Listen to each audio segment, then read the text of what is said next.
Hello friends, আমি আশিস। তো এখন আমরা মির্জার টিজার রিভিউ করতে চলেছি, যেটা গতকাল মানে আজ রাত্রি 12টার সময় মুক্তি পেয়ে গিয়েছে। এবং অঙ্কুশদার জন্মদিন, তো সবার আগে অঙ্কুশদাকে হ্যাপি বার্থডে আমার চ্যানেলের তরফ থেকে। এবং তার সঙ্গে তার সবথেকে বড় ড্রিম প্রজেক্ট, তার স্বপ্ন, সেটাকে সে বাস্তবায়িত করতে চলেছে ঈদ 2024-এ। তো আজ রাত্রি 12টার সময় মুক্তি পেয়েছে কিন্তু মির্জার অফিসিয়াল টিজার। তো টিজারটা কেমন হলো দেখুন, টিজারটা কিন্তু দুর্ধর্ষ হয়েছে। যারা দেখেননি, অঙ্কুশ হাজরা মোশন পিকচার্সে গিয়ে দেখে আসতে পারেন তার ইউটিউব চ্যানেলে, অথবা অঙ্কুশদার মানে এফবি পেজে গিয়ে দেখে আসতে পারেন। এবং বর্তমানে সব পেজে, বাংলার যত যত ক্রিটিক পেজ আছে সব জায়গায় কিন্তু অ্যাভেলেবেল আছে। তো মেন কথা, আমি যেটা দেখে অবাক বা শকিং হয়েছি সেটা হচ্ছে টিজারের রেসপন্স। জাস্ট আমি একটু লেট করেছিলাম, মানে 12টার সময় বলা হয়েছিল, বাট পৌনে 12টা নাগাদ রিলিজ করে দেওয়া হয় টিজারটা, এবং আমার দেখতে দেখতে সেটা আরও 12টা 10, 7 এরকম বেজে যায়। তো মোটামুটি 30 মিনিট পার হয়ে যায়। তো আমি ভেবেছিলাম আমার কত ভিউ হবে, হার্ডলি, যেহেতু একটা নতুন চ্যানেল, সেরকম কেউ জানে না, এবং রাত্রি 12টার সময় বাংলার কোনো টিজার আসেনি, তো লোক কত দেখবে আর। কিন্তু শকিং ব্যাপার হচ্ছে, সেই প্রথম 30 মিনিটের মধ্যেই কিন্তু 3-4 হাজার ভিউয়ার্স এসে গিয়েছে একটা বাংলা সিনেমার টিজারের ক্ষেত্রে। মানে বুঝতে পারছেন, দর্শক কিন্তু এই টিজারটার জন্য ওয়েট করছে, দর্শক মির্জার জন্য ওয়েট করছে, মির্জার হাইপ কেমন রয়েছে।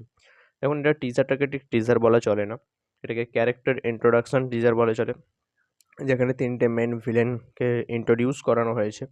এবং এখানে তাসের সঙ্গে কিন্তু তুলনা করা হয়েছে গোটা মির্জার সিনেমাটার। এবং মির্জা আই থিঙ্ক বেশ কয়েকটা পার্টে আসবে এবং ফ্র্যাঞ্চাইজি হতে চলেছে, ফ্র্যাঞ্চাইজি তো হবেই এবং বেশ কয়েকটা পার্টে আসবে। মির্জার পার্ট 1 এর নাম, মানে যেটা এখন আছে, সেটা হচ্ছে জোকার, যেখানে অঙ্কুশের ক্যারেক্টারটাকে জোকার করা হচ্ছে। এবং কৌশিক গাঙ্গুলির ক্যারেক্টার, যিনি সুলতান বা মেন ভিলেন রোলটা প্লে করতে চলেছেন, তার যেরকম দুর্ধর্ষ এবং ভয়ঙ্কর লুক হতে পারে সেটা মানে ভাবা যায় না। কেউ আজ পর্যন্ত তাকে এরকমভাবে ইউজই করেনি। তিনি কিন্তু বাঘা অভিনেতা, কিন্তু কেউ তাকে ইউজ করেনি। তাকে সবসময় আর্ট ফিল্মের মধ্যে সীমাবদ্ধ ফ্যামিলির নামাতেই ধরে রাখা হয়েছে। কিন্তু অঙ্কুশদা তার সব ছক ভেঙে তাকে এরকমভাবে প্রেজেন্ট করেছে। এছাড়াও এখানে ভায়োলেন্স ভালো পরিমাণেই থাকতে চলেছে। টিজারে একটা কুপিয়ে কুপিয়ে খুন করার সিন রয়েছে। এছাড়াও ঐন্দ্রিলাও আই থিঙ্ক কোনো একটা টাইপের অ্যাকশন টাইপেরই একটা গাল করা হবে, যেমন বিক্রমে এজেন্ট করা হয়েছিল। তো ওভারঅল দেখতে গেলে খুব ভালো প্রেজেন্টেশনটা হয়েছে, এবং ভিএফএক্স কিন্তু মারাত্মক লাগছে সিনেমাটার, এবং দেখে বোঝাই যাচ্ছে সিনেমাটার বাজেট যথেষ্ট ভালো। এবং অঙ্কুশ দা কোথাও খামতি রাখেনি সিনেমাটার টিজারের ক্ষেত্রে। টিজার বলা ভুল, পুরো সিনেমাটার ক্ষেত্রেই আশা করব কোনোদিনই খামতি রাখেননি।